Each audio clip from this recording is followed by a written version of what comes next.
第二条环境灭情，伫遮菜市台客运引起大家好奇。其实这个是第5分局结合交通大队台南监理站所举办的大型车体验。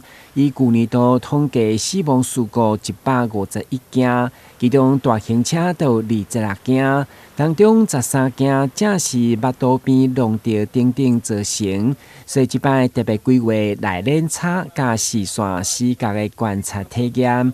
幕后时段坐司机的位，实际感受真正有看袂到的视觉。所以经过马路，大家会当下手，互驾驶看到，而且千万唔通认为伫大车边较超前，因为无小心会像塑胶笋被跌甲边边。你做驾驶嘛吼，你有啥物感觉？哦，我感觉吼，迄个辅助镜看头前个足重要诶。你若无迄个辅助镜哦，迄个上面那个镜子。没有办法看到行人在前面，还在旁边，所以他真的是看不到我们。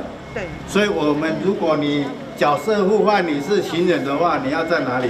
我要离大车远一点。实地的体验，然后站在不同的视角，尤其是这个大客车的内轮差以及大客车的这个视觉死角，让我们在长者在过马路或是在这个交通的部分能够更深刻的体验。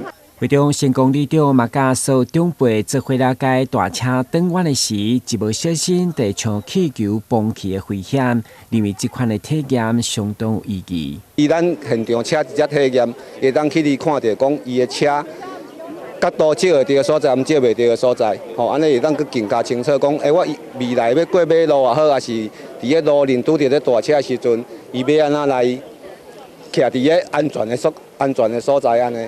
第5分局除了持续清理社区，同时卖到大型车场向驾驶加强宣导，以台守护市民安全，降低事故发生。